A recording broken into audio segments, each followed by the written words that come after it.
오늘 2장에서도 역시 지난주 1장에서도 얘기한 것처럼 불확실성 시대에, 절망의 시대에 우리가 걸어야 할 길이 무엇인가에 대해서 오늘 본문에서 얘기를 하고 있습니다. 그러니까 메인 퀘스천입니다.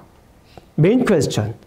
오늘 이 본문에 관한 이 본문에 대해서 대답을 할 수 있으면 올바른 성경을 해석을 한 거고 올바른 메시지를 찾았다 이렇게 우리가 볼 수 있습니다.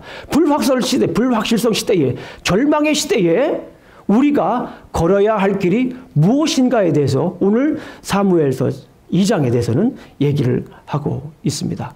사무엘서 2장을 한번 우리가 쭉 한번 살펴보도록 하겠습니다. 어떤 내용들이 있는가? 사무엘서 2장을 보게 되면 한나의 찬양이 나옵니다. 한나의 찬양이 나오고 두 번째는 사무엘에 관한 얘기가 나오고 맨 마지막은 엘리의 아들들에서 이렇게 나옵니다. 사무엘서 2장을 보게 되면 이런 큰 그림을 우리가 그릴 수 있습니다. 그래서 지금부터 한나의 찬양과 사무엘의 이야기와 엘리의 이야기들을 살펴보면서 과연 사무엘서 2장에서는 오늘날 우리가 걸어야 할 길이 무엇인가를 어떻게 말하고 있는가, 어떤 길이 우리가 걸어야 할 길인가를 말해주고 있는가를 한번 살펴보도록 하겠습니다. 김영중 목사가 밤새도록 기도하면서 혼자 궁리에서 만들어낸 말씀이 아니라 성경에서 주시는 말씀이 뭔가를 우리가 한번 따라가 보도록 해보겠습니다. 준비되셨죠? 예, 한번 가보도록 하겠습니다.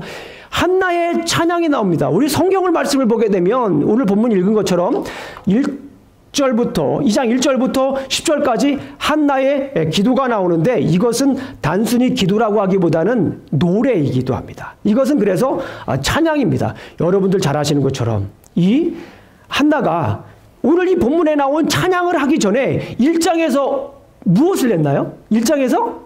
맞아요. 이게 역시 수준이 높다니까요. 1장에서 기도를 했습니다. 그 기도한 내용이 불쌍히 여겨달라는 애절한 기도, 나의 고통을 돌아봐달라는 이 한나의 애절한 기도로 하나님께서 한나에게 아들을 주셨습니다. 그 아들 이름이 뭐였죠? 사무엘이라고 하는 아들을 주셨습니다. 그 사무엘이라고 하는 아들을 준 다음에 한나는 오늘 드디어 2장에서 기도한 후에 불쌍히 여기달라는 기도한 후에 무엇을 하는 거죠? 찬양을 하는 겁니다. 기도를 한 다음에 이 찬양하는 것을 볼 수 있습니다. 저는 확신합니다. 왜 확신합니까? 성경에서 그렇게 말씀을 하고 있기 때문에 그래요. 성경에서 계속해서 그렇게 얘기하고 있기 때문에 그렇습니다. 뭡니까? 우리가 하나님 앞에 불쌍히 여겨달라고 기도하면, 하나님께 불쌍히 여겨달라고 간절히 기도하면 하나님께서 그 기도를 찬양으로 바꾸실 줄로 믿습니다. 그 눈물의 기도를 찬양으로 바꿀 줄로 믿습니다. 답답하지만, 지금은 답답하고 막막하지만 하나님께 매달리고 기도하면 그 기도의 눈방울들이 그 무엇과도 바꿀 수 없는, 뒤에서 그냥 천군 천사가 코러스를 넣는 그냥 심포리로 그냥 하나님께 찬양을 드릴 줄로 믿습니다.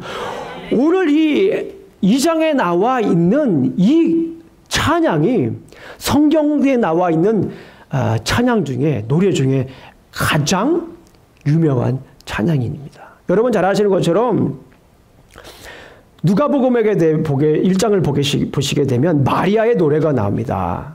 마리아의 노래가, 결국에는 마리아가 이제 예수님을 낳는다라고 하는 그런 소식을 듣습니다. 가브리엘과 엘리사벳이라고 하는 사람을 만나면서 이제 예수님을 낳을 것이다, 잉태할 것이다라는 소식을 듣고서 그때에 마리아가 찬양을 불렀던 그 노래와 견줄 만큼, 신약에는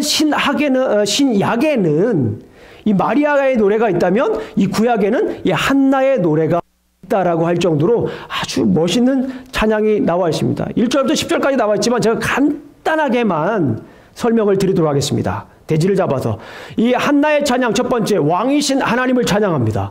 예.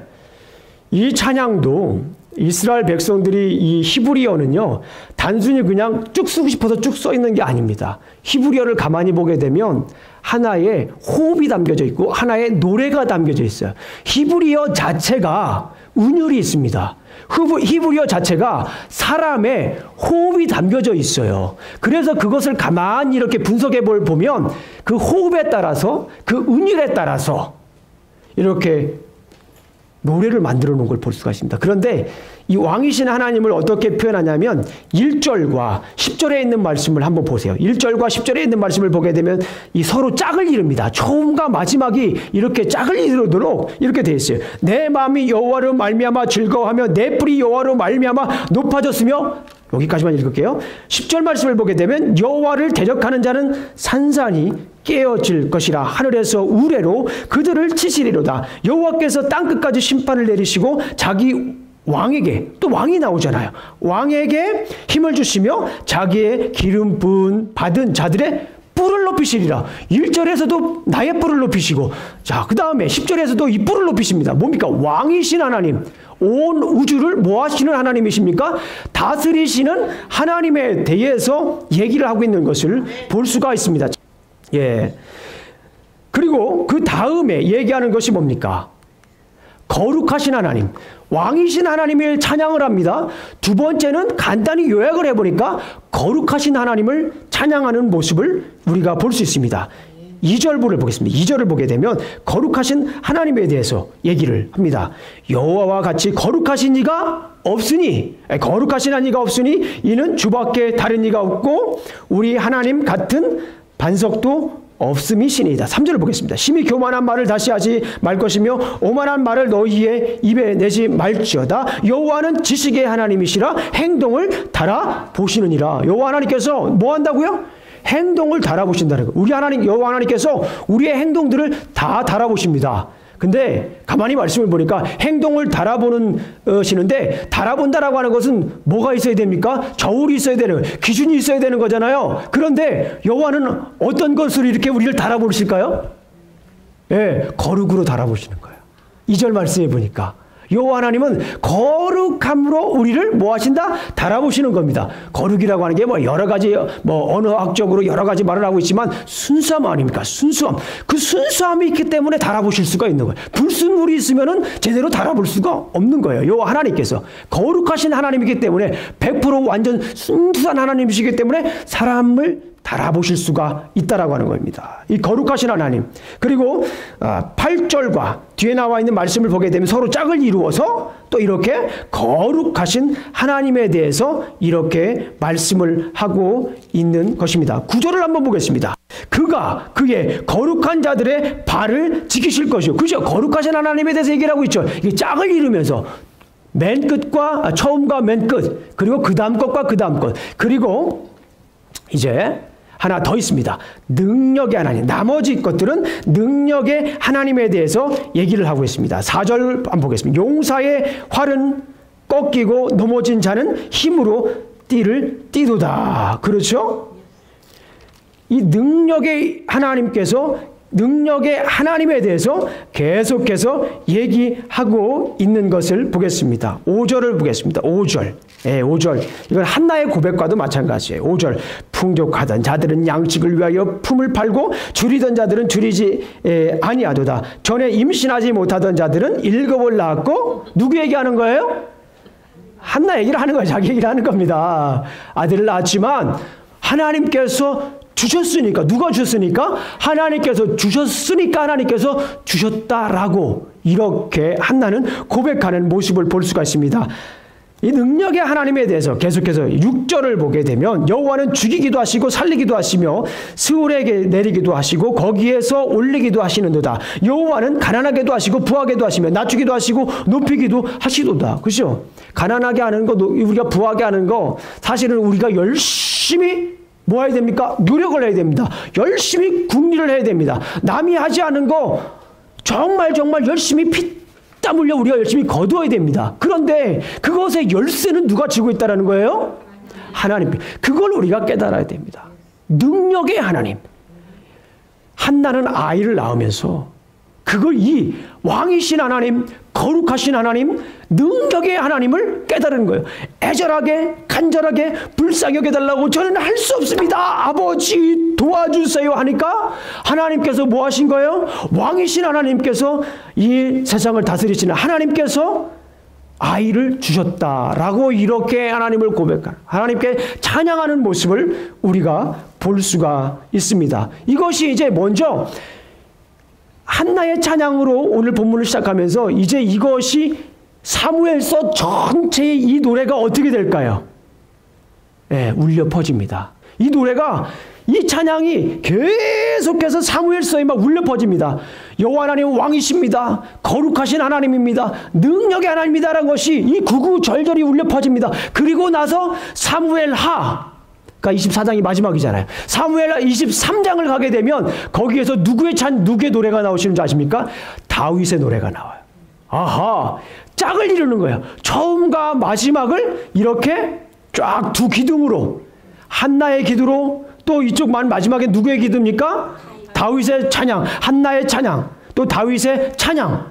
이렇게 두 기둥이 버팀목을 가지고 든든하게 서서 이제 사무엘서를 지탱하고 있어요. 큰 그림으로 보게 되면은, 빅픽처로 보게 되면. 그런데 그거의 주제가 무엇이냐는 거예요.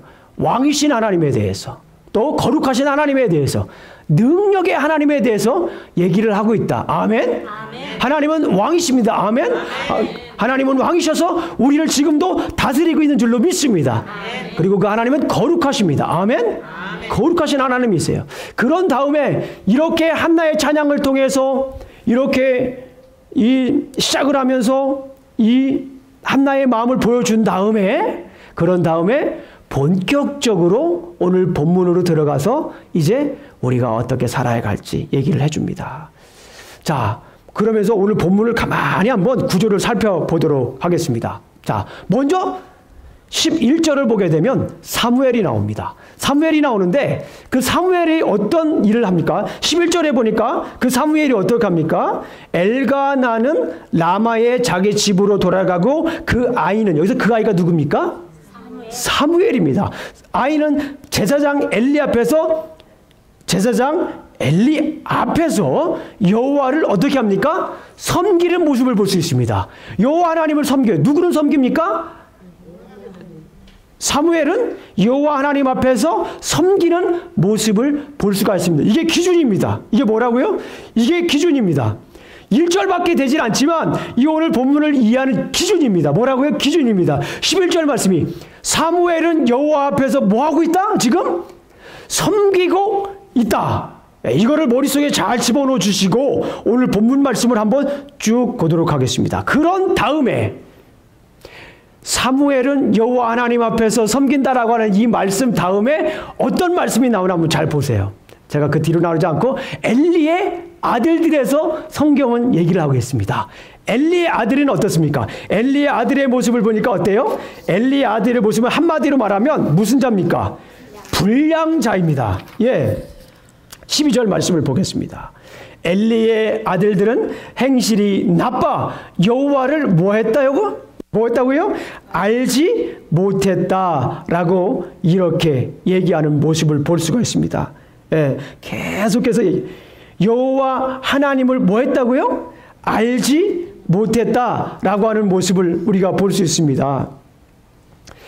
이 사무엘서를 읽다 보면은 사무엘서에 여러 가지 그런 느낌이, 흐름이, 그런 센스가 감지되는데요. 그것이 뭐냐면 사사기의 그 흐름들이 사무엘서 초반에 계속해서 뭐하고 있어요?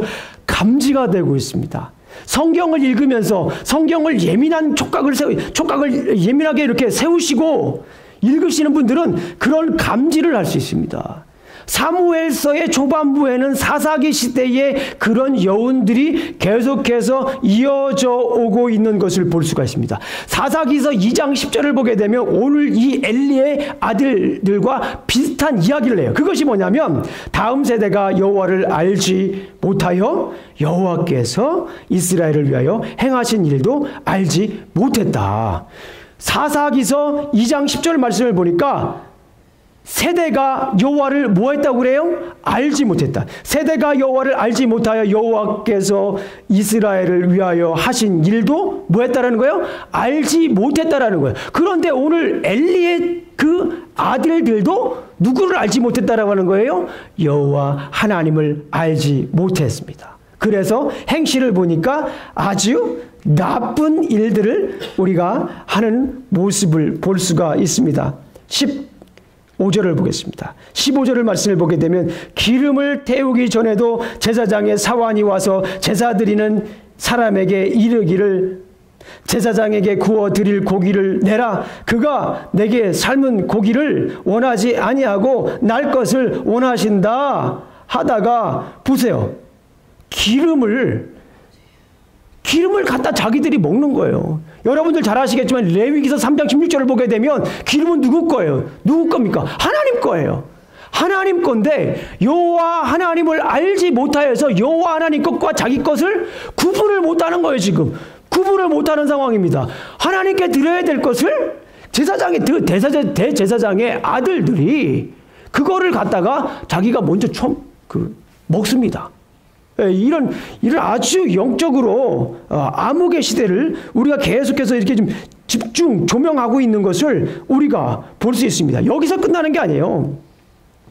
16절과 17절에 있는 말씀을 보겠습니다. 그 사람이 이르기를 반드시 먼저 기름을 태운 후에 내 마음에 원하는 대로 가지라 하면 그가 말하기를 아니라 지금 내가 내라 그렇지 아니하면 내가 억지로 빼앗으리라. 억지로 빼앗아 가지고 먹겠다라는 거예요. 그리고 17절 말씀을 한번 보세요. 이 소년들이 누굽니까? 엘리의 아들들. 엘리의 아들. 엘리는 누구시냐면 여러분 잘 아시는 것처럼 대제사장입니다. 레위 계열에서 레위 지파에서도 고핫 자손이며 또 아론 계열이에요. 대제사장은 아론 계열들만 할 수가 있어요. 그런데 여기에서 이 엘리는 아론 대제사장 그 업을 이어야 될 사람입니다. 어떻게 보면 가장 하나님 앞에 제사를 온전히 드려야 되고 가장 하나님 앞에 구별될 삶을 살아야 되고 가장 하나님을 잘 알아서 하나님을 잘 섬겨야 할 사람이 오늘 본문에서 가장 하나님을 모르고 가장 하나님을 멸시하고 하나님의 법을 떠나서 사는 모습을 보고 있어요. 대제사장이 이렇게 살았다 하면 대제사장의 아들이 이렇게 살았다 하면 그 나머지 사람들은 뭐다 이게? 볼 것도 없다라는 거예요. 그 나머지 사람들은 볼 것도 없다라는 거예요. 시대가 그렇게 악한 시대라는 거예요. 절망의 시대라는 겁니다. 희망이 없는 시대라는 거예요. 불확실성의 시대라는 겁니다. 격변의 시대를 지금 얘기하고 있다라는 겁니다. 미래가 없는 시대예요. 그러면서 여호와의 앞에 심히 크면 그들이 여호와의 제사를 멸시하였더라. 성경에서 아주 적나라하게 이 엘리의 아들들에 대해서 얘기를 하고 제사를 멸시했다라는 거예요. 여러분 제가 여러 번 말씀을 드렸어요. 사무엘서를 시작할 때 족보로 시작합니다. 그 족보가 어느 지파 족보라고 그랬어요? 레위 지파 족보라고 했잖아요. 레위 지파에 엘가나도 역시 레위 지파입니다. 엘가나 레위 지파에 손이 없다라고 하는 것은 레위 지파가 해야 될 일을 못할 것이다. 결국에는 하나님 말씀을 가르치지도 못하고 예배도 제대로 온전히 드릴 수 없다는 그런 절체절명의 위기를 맞게 된다고 제가 말씀드렸잖아요. 그런데 여기에 이 특별히 더 엘리 대제사장의 아들인 이 레위 지파 사람이 제사를 멸시한다라는 거예요. 하나님께 예배를 온전히 드려야 될 사람이 모범일 사람이 제사를 멸시한다는 거예요. 예배를 멸시한다라는 거예요. 예배를 망쳐버린다라는 거예요. 근데 많은 사람들이 그걸 봤을까요? 안 봤을까요? 알까요? 모를까요? 백성들이 다 알죠. 그러면 이스라엘 백성들이 어떻게 되겠습니까? 멸시를 하는 거예요. 하나님 자체를 멸시하는 겁니다. 불확실성의 시대죠. 예. 미래가 없는 시대입니다. 그런 다음에 성경은 또 엘리의 아들들에 대해서 얘기를 하는 게 아니라 누구에 대해서 얘기를 합니까? 사무엘에 대해서 얘기를 합니다. 성경 그대로 가는 거예요, 제가. 억지로 제가 푸는 거 아닙니다. 성경 그대로 가는 거예요. 자, 우리가 17절 봤으니까 18절을 한번 보도록 하겠습니다. 그 다음 페이지에 절인 18절을 보겠습니다. 사무엘은, 그러네요. 목사님 얘기 맞네요. 사무엘 나오네요. 그죠? 사무엘은 어렸을 때에 세마포 에봇을 입고, 세마포 에봇을 입었다라고 하는 것은 뭡니까? 네, 제사장으로서 이제 역할을 하고 있다라는 겁니다. 아무거나 그 에봇을 입지를 않습니다. 여호와 앞에 섬겼더라. 뭐예요? 성경은 계속해서 사무엘에 대해서 얘기를 하고 있는데 여호와 앞에서 뭐 한다라는 거예요? 섬겼다. 11절 보면 아까 제가 그랬잖아요. 여호와 앞에 섬긴다라는 거. 그게 기준이라고 말씀을 드렸잖아요. 그 줄기를 지금 잊어버리면 안 됩니다. 여호와 하나님 앞에서 섬기고 있는 모습을 계속해서 집중 조명하고 있는 것을 우리가 볼 수가 있습니다. 그의 어머니가 매년 드리는 제사를 드리러 사무엘은요, 집안 전체가 뭐하고 있는 거예요? 이렇게 제사를 소중히 생각하고 예배를 드리는 것을 소중히 생각하고 있는 모습을 이 성경에서 계속해서 보여주고 있는 것을 우리가 볼 수 있습니다. 20절을 보게 되면 엘리가 엘가나와 그의 아내에게 축복하여 이르되 여호와께서 이 여인으로 말미암아 내게 다른 후사를 주사 이가 여호와께 간구하여 얻어 바친 아들을 대신하게 하시기를 원하노라 하였더니 그들이 자기 집으로 돌아갔습니다. 그리고 21절을 보게 되면 여호와께서 한나를 뭐 하십니까? 돌보사 하나님께 이렇게 바치니까, 예? 하나님께서 가만히 놔두질 않습니다. 하나님 앞에 나아오는 사람, 하나님 앞에 겸손히 나아오는 사람, 하나님을 섬기는 사람, 하나님께 온전한 예배를 드리는 사람은 하나님께서 어떻게 하십니까? 돌보시는 줄로 믿습니다. 오늘 말씀을 보면 돌보시는 거예요. 우리 룻기에서도 하나님께서 이스라엘 백성들을 돌보사라고 하는 그런 말씀을 썼어요. 돌보다. 이 역시 사무엘서에서도 그 돌보다 히브리 원어를 보면 파카드 똑같은 언어를 쓰고 있습니다. 하나님께서 뭐 하시는 거예요? take care of, 돌보시는 겁니다. 하나님께 나아가는 사람은 하나님께서 뭐 하신다고요? 돌보신다라는. 예. 돌보사 그로 하여금 임신하여 세 아들과 두 딸을 낳게 하시고, 아이고 1절에서는 그냥 애가 없어가지고 그렇게 막 하나님께 뭐 술 먹는 것처럼 이렇게 보일 정도로 그렇게 하나님 앞에 원통하게 막 기도를 했는데 하나님께서 기도하니까 하나님께서 아이고 여기 보니까 세 아들과 두 딸을 낳게 하시고 아이 사무엘은 여호와 앞에서 뭐합니까? 잘합니다. 계속해서 강조합니다. 여호와 하나님 앞에서 섬기고 여호와 하나님 앞에서 섬길 뿐만 아니라 여호와 하나님 앞에서 뭐합니까? 이제 자라나고 있는 모습을 보여주고 있습니다. 점점 이렇게 자라나고 있습니다. The boy Samuel grew up in the presence of the Lord. 하나님 앞에서 계속해서 하나님의 사람으로 자라나는 거예요. 하나님 앞에서 하나님의 사람으로 자라나는 모습을 우리가 볼 수가 있습니다. 그 다음에는 성경에서 사무엘 얘기를 할까요? 아니면 엘리 아들들을 얘기할까요? 엘리. 그렇죠. 똑똑하시는 거예요. 굉장히 똑똑하신 겁니다. 수준이 굉장히 어드밴스된 클래스. 예. 자, 하나님 앞에서 악행을 하는 엘리 아들들이 나옵니다. 그러면 김영중 목사가 얘기한 것이 맞나 틀리나 성경으로 확인하러 들어가도록 하겠습니다. 자, 21절까지 읽었으니까 22절부터 한번 보도록 하겠습니다. 22절 말씀을 보니까 엘리가 나오네요. 그죠? 예. 엘리가 매우 늙더니 여기서 뭔가 잠깐 멈춰서서 늙더니 이렇게 한번 되뇌이시는 분들은 성경을 굉장히 잘 읽으시는 겁니다. 왜냐하면 자, 18절에 있는 말씀을 보니까 사무엘은 어렸을 때 이것이 생각이 나는 거예요. 그렇죠? 예, 사무엘은 어렸을 때라고 하는 그 말이 생각이 나는 거예요. 그러니까 늙더니 뭔가 앞에 뭔가 있었는데 읽어보니까 계속해서 사무엘과 엘리의 가정을 비교하고 있구나라고 하는 것을 알고 읽으시는 거예요. 대단하신 겁니다. 자, 엘리가 매우 늙더니 그것도 그냥 늙은 것이 아니라 매우 늙었다라는 거예요. 사무엘은 젊은 사람, 엘리는 늙은 사람. 이거를 계속해서 성경에서 비교하고 있는 모습을 우리가 볼 수 있습니다. 이것만 비교하면 여기서 그냥 끝나면 괜찮아요. 그런데 그 뒤가 더 훨씬 더 중요합니다. 그의 아들들이 온 이스라엘에게 행한 모든 일과 회막 문에서 수종드는 여인들과 뭐 했다고 됐습니까? 동침을 하는 거예요.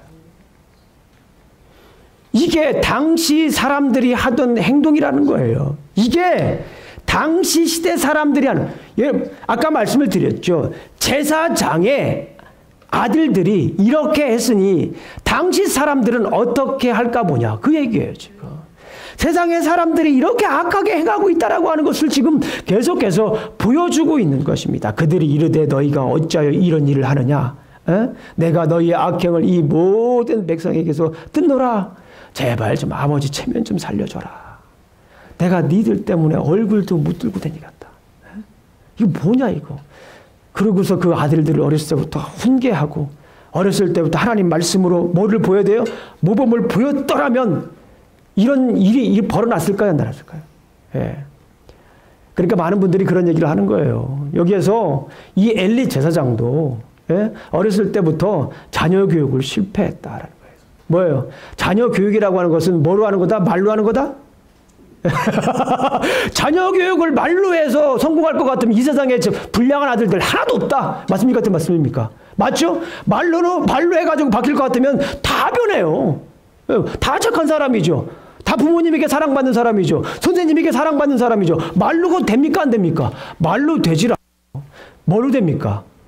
행실로 됩니다. 어렸을 때부터 보고 배우는 거예요. 그 모습을 어렸을 때부터 하나하나 보고 배우는 거예요. 저도 그러니까 굉장히 그 부분이 지금부터 조심스럽고 그 일을 하지 않기 위해서 굉장히 노력을 많이 합니다. 부모로서, 목사로서. 제가 목사이기 전에 부모로서 노력을 굉장히 많이 합니다. 완벽할까요? 네, 완벽하지는 않습니다. 그러나 중요한 것은 계속해서 노력합니다. 그러려면 부모님이 굉장히 뭐 해야 될까요? 말씀 속에 먼저 살아야 돼요. 기도하는 모습도 보여야 돼요. 말씀도 읽어야 되는 모습도 보여야 돼요. 그리고 화났을 때 말씀으로 이기는 것도 보여야 돼요. 한번 이렇게 턱 칠 것도 말씀으로 사랑해 줄 수 있고 안아줄 수 있는 그런 영적 파워가 있어야 돼. 아멘? 어쨌거나 잠시 곁길로 갔습니다만은 중요한 것은 뭐냐면 계속해서 엘리의 아들도 제대로 사주지 못하고 대제사장인 엘리도 제대로 교육시키지도 못하고 그런 모습들을 계속해서 얘기를 합니다. 뭐예요? 여호와 하나님 앞에서 악행을 했다. 그런데 이런 모습을 하나님께서 가만히 수수방관하지 않습니다. 여러분들 무서워요라고 할 수도 있는데 한번 성경을 읽어보겠습니다. 25절을 보면 사람에게 범죄하면 하나님이 심판하시려니와 만일 사람이 여호와께 범죄하면 누가 그를 위하여 간구하겠느냐 하되 그들이 자기 아버지의 말을 듣지 아니하였으니 아버지 말을 듣질 않아요. 이는 여호와께서 그들이 자기 아버지의 말을 듣지 아니하였으니 이는 여호와께서 그들을 뭐 하시기로 뜻하셨습니다라? 죽이기로. 벌이 아닙니다. 무서워요 목사님. 무서워. 그런데 성경에 나와 있는 말씀이에요. 하나님의 말씀을 예배를 멸시하니까 가만 놔두질 않는 거예요. 여러분들 레위기서 10장을 가게 되면 이런 유사한 사람이 또 있습니다. 나답과 아비후. 그죠? 아론에게는 아들이 4명 있었는데 나답과 아비후가 있죠. 첫째, 둘째. 근데 그 아들들이 성전에서 다른 불을 하나님께 드려요. 그래서 하나님께서 어떻게 합니까? 그 아들을 죽이십니다. 그런 모습을 우리 똑같은 일들이 오늘 본문에서 일어나고 있는 것을 볼 수가 있어요. 자, 이제 엘리의 아들들이 끝났습니다. 그러면 다음에는 누가 나와야 될까요? 그렇죠. 잘 맞췄습니다. 네. 26절을 한번 보겠습니다. 26절을 보게 되면 아이 사무엘이 점점 자라매 여호와와 사람에게 은총을 더욱 받더라. 아까에는요. 자, 하나님 앞에 이렇게 섬겼습니다. 점점 자랐습니다. 그런데 점점 자라면서 누구에게 사랑을 받습니까? 하나님에게 사랑받는 건 당연하죠. 온전한 제사를 드렸으니까 하나님에게 온전한 제사를 드리고 예배를 소중히 생각하고 감격적인 예배를 드리고 하나님 만나기를 원하고 주의 존전 앞에 나오는 것을 즐거워하는 그 사무엘을 누가 좋아합니까? 사람들. 사람들에게 은총을 더욱 받더라 라고 하는 모습을 우리가 오늘 말씀을 통해서 봤습니다. 하나님 앞에 예배를 성공하니까 사람들이 그를 어떻게 존중히 여기는 것입니다. 우리가 예배를 실패하면 사람들이 우리를 어떻게 볼까요? 그렇게 봅니다. 우리가 예배를 그리스도인이면서 예배를 제대로 드리지 못하고 예배에 성공하지 못하면 우리에게 힘을 자꾸 잃는 거예요. 우리가 자꾸 그리스도인으로서 뭐 하는 겁니까? 힘을 잃게 되는 것을 우리가 알 수가 있어요. 자, 그 다음에 사무엘이 나왔습니다. 사무엘이 나왔으면 그 다음에 누가 나올까요? 그렇죠. 설마 하면서 이렇게 설마 나올까 하는 그런 마음으로 좀 대답을 하고 계십니다. 하나님의 심판입니다. 누구에게 임한 하나님의 심판일까요? 엘리의 가족에 대한 하나님의 심판입니다. 그거 굉장히 길어요. 27절부터 36절까지 거의 11절. 이렇게 심판에 관한 얘기를 계속해서 보여주고 있습니다. 한번 잠깐만 살펴보겠습니다. 목사님 무서워요. 안 불러요. 그래서 잠깐 보겠습니다. 27절에 있는 말씀을 한번 보도록 하겠습니다. 하나님의 사람이 엘리에게 와서 그에게 이르되 여호와의 말씀에 너희 조상의 집 애굽에서 바로의 집에 속하였을 때에 내가 그들에게 나타나지 아니하였더냐. 이스라엘 모든 지파 중에서 내가 그를 택하여 내 제사장으로 삼아 내 제사장으로 삼아 그가 내 제단에 올라 분향하며 내 앞에서 에봇을 입게 하지 아니하였느냐. 이스라엘 자손이 드리는 모든 화제를 내가 내 조상의 집에 주지 아니하였느냐. 너희는 어찌하여 내가 내 처소에서 명령한 제물과 예물을 밟으며 내 아들들을 나보다 더 중히 여겨. 얘기를 하잖아요. 여기서요. 엘리에게 얘기를 하잖아요. 내 백성 이스라엘이 드리는 가장 좋은 것으로 너희를 살찌게 하느냐. 그러므로 이스라엘의 하나님 나 여호와가 말하노라. 내가 전에 내 집과 내 조상의 집이 내 앞에 영원히 행하리라 하였으나 이제 나 여호와가 말하노라. 결단코 그렇게 하지 아니하리라. 나를 존중히 여기는 자를 내가 존중히 여기고 나를 멸시하는 자를 내가 경멸하리라. 나를 존중히 여기는 자를 내가 존중히 여기고 나를 멸시하는 자를 내가 경멸하리라. 보라, 내가 내 팔과 내 조상의 집 팔을 끊어 내 집에 노인 하나도 없게 하는 날이 이를지라. 33절을 보게 되면 32절을 보게 되면 이스라엘에게 모든 복을 내리는 중에 너는 내 저수의 환난을 볼 것이요 내 집에 영원토록 노인이 없을 것이며 내 제단에서 내가 끊어 버리지 아니할 내 사람이 내 눈을 쇠잔하게 하고 내 마음은 슬프게 할 것이요 내 집에서 출산되는 모든 자가 젊어서 죽으리라. 하나님 앞에 애절하게 기도하고 하나님 불쌍히 여겨달라고 기도했던 한나의 가족을 하나님께서 계속해서 채워주시고 계속해서 자라나게 해주시고 노래가 끊이지 않게 찬양이 끊이지 않게 하지만 제사를 멸시했던 그 엘리 가정의 제사는 뭐 하겠다라는 거예요. 젊은이들을 하나도 남겨두지 않겠다. 노인들을 하나도 남겨주지 않겠다라는 거예요. 지금 하나님께서 내 두 아들 옴니와 비나스가 한날에 죽으리니 결국에는 그들이 하나가 죽습니다. 다음 절에. 그러면서 하나님께서 말씀을 하십니다. 내가 나를 위하여 충실한 제사장을 일으키겠다라는 거예요. 내가 나를 위하여서 이제 충실한 제사장을 일으키시겠다고 이렇게 말씀하는 모습을 우리가 볼 수 있습니다. 그가 누굴까요? 그게 다음 장 3장에서 사무엘이 등장을 하게 됩니다. 성경을 이렇게 연달아서 읽어야 돼요. 성경을 따로따로 읽으면 안 됩니다. 이야기가 좀 계속해서 흘러가고 있죠. 이게 바로 메시지의 흐름이고 이게 바로 영적인 흐름이 돼야 되는 거예요. 이게 그리고 성경의 이야기가 될 뿐만 아니라 이게 누구의 이야기가 됩니까? 나의 이야기가 돼야 되는 겁니다. 그것이 믿음입니다. 그죠? 예. 자, 한번 말씀을 보세요. 정리를 하겠습니다. 대제사장의 아들들 옴니와 비나스는 하나님 앞에서 악행을 일삼았지만 사무엘은 구별된 삶을 살았다. 사무엘은 하나님 앞에서 온전한 제사를 드렸다라고 이렇게 말씀을 하고 있습니다. 오늘 본문에 있는 말씀을 가만히 이렇게 정리를 하니까 이렇게 얘기를 할 수 있어요. 그래서 저는 많은 목사님들이 여기서 설교를 딱 끝내요. 그래서 저는 이 본문에 있는 말씀을 가지고 계속 묵상을 했습니다. 하나님, 왜 찬양으로 시작해서 한 번은 사무엘, 한 번은 엘리, 한 번은 사무엘, 한 번은 엘리, 한 번은 사무엘, 한 번은 엘리. 이 정도면 여러분들이 한 번씩 따라 해야 되는데 이렇게. 그렇지 않나요? 네. 한 번은 사무엘. 제가 한 번만 할게요, 제가요. 그럼 여러분들은 자, 한 번은 여러분, 한 번을 이렇게 여러분 한 거예요. 시작. 한 번은 사무엘, 한 번은 엘리 아들. 아예 안 하시는 분들이 있어요. 다시 한번 해보겠습니다. 시작. 한 번은 사무엘, 한 번은 엘리, 한 번은 사무엘, 한 번은 엘리, 한 번은 사무엘, 마지막입니다. 한 번은 엘리. 이렇게 나오냐는 거예요. 이 말씀을 가지고 하나님 앞에 기도합니다. 하나님 왜 이렇게 메시지를 이렇게 주십니까?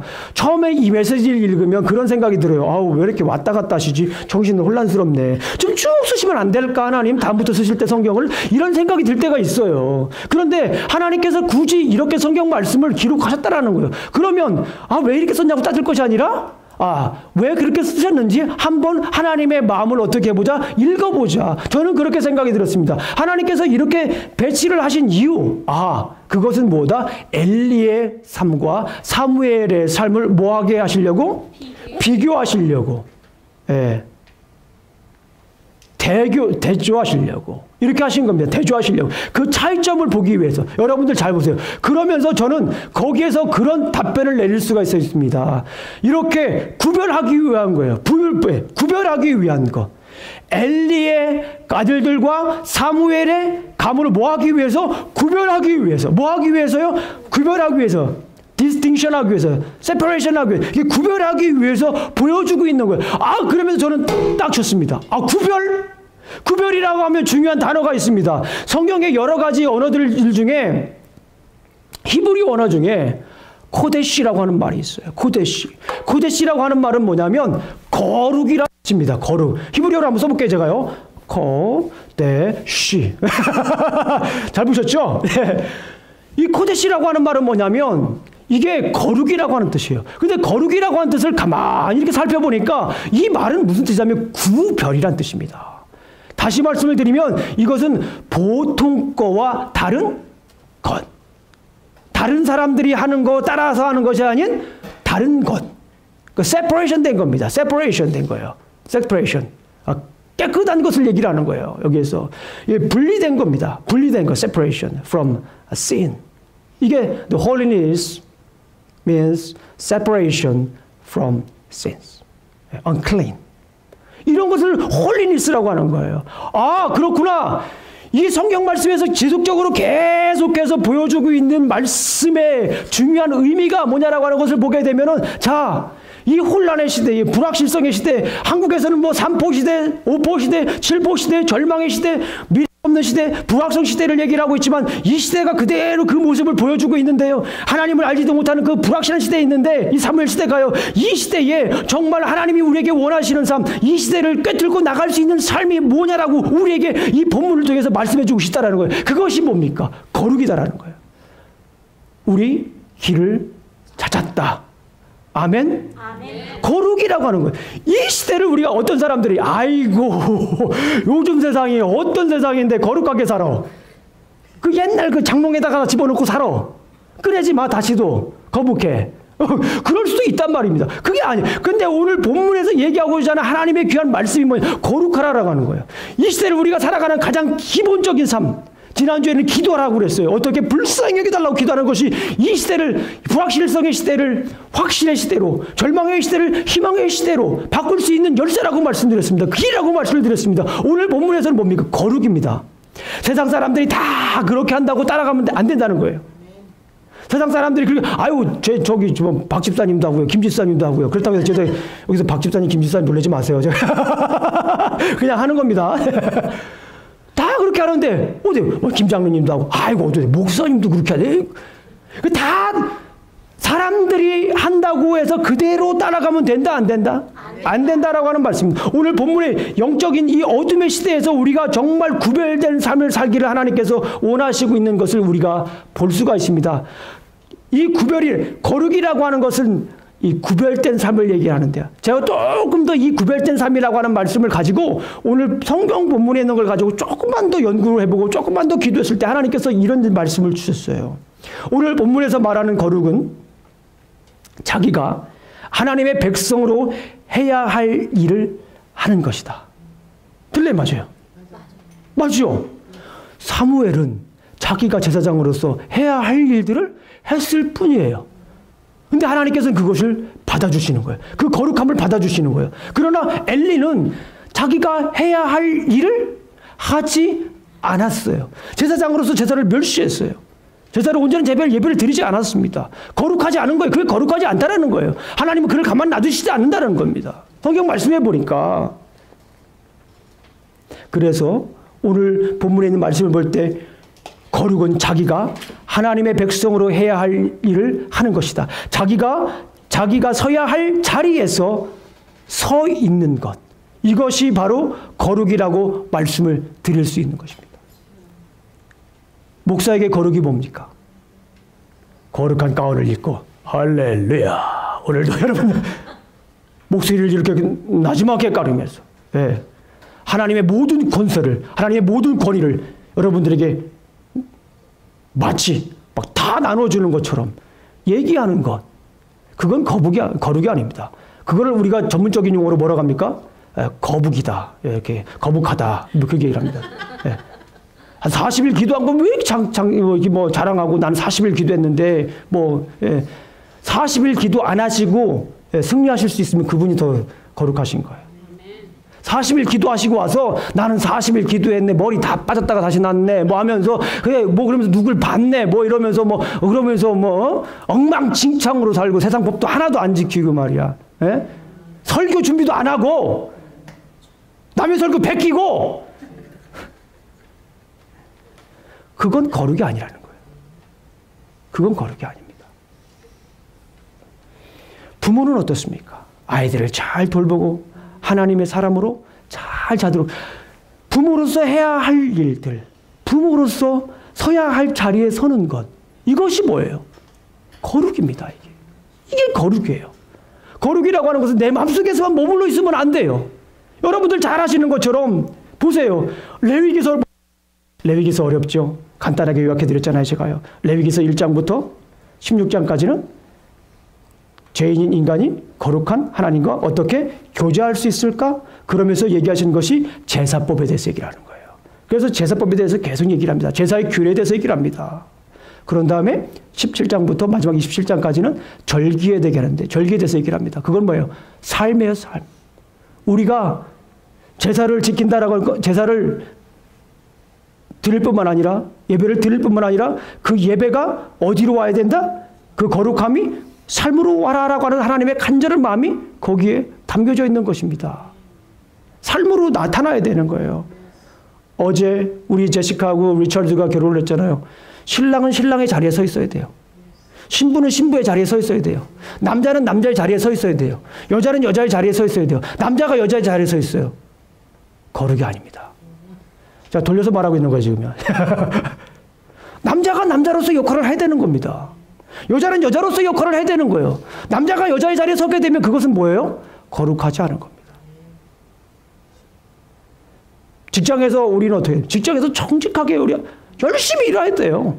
직장에서 열심히 일하는 거, 그게 뭡니까? 그게 거룩입니다. 왜? 그게 하나님이 우리에게 원하시는 삶이기 때문에 그렇습니다.